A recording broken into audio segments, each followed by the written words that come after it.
Capcom has officially given us what I believe is the final showcase for Resident Evil Requiem, and with the game launching next month, it makes sense.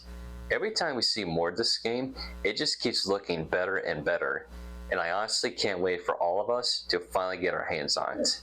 So with that said, let's go over everything that was shown in the showcase. As you already know, we'll be playing as Leon and Grace throughout the game, and players will have the option to switch between first-person and third-person perspectives.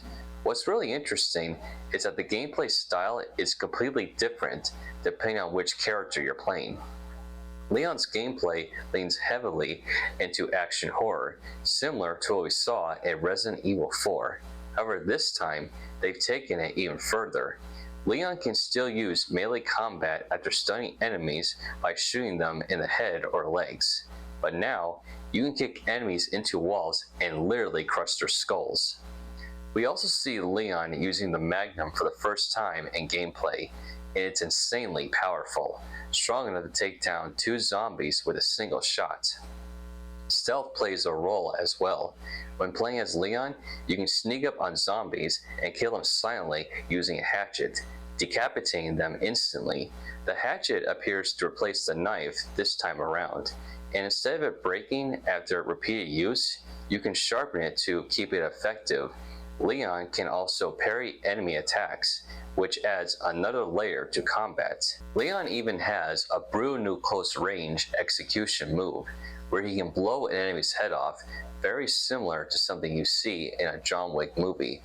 And for the first time ever, we get to use chainsaws on enemies, just like they've been using on us for years, and it looks absolutely brutal.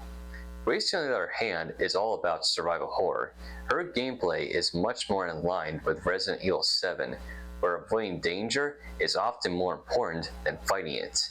Stealth for Grace is focused on staying hidden and not getting caught, making her sections far more tense and vulnerable. This contrast makes sense. Leon has been dealing with this kind of horror for years, while Grace is completely new to it.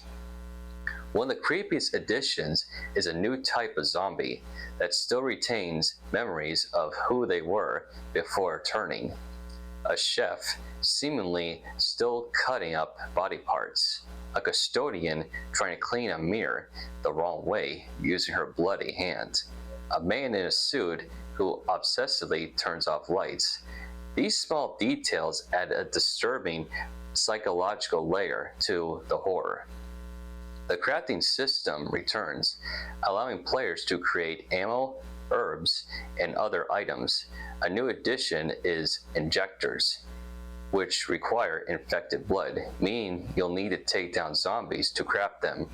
Injectors can even be used on enemies, causing them to explode, which opens up new combat strategies. In terms of difficulty, the game includes casual mode, easier gameplay with aim assist, standard classic mode, a real challenge that requires ink ribbons to save.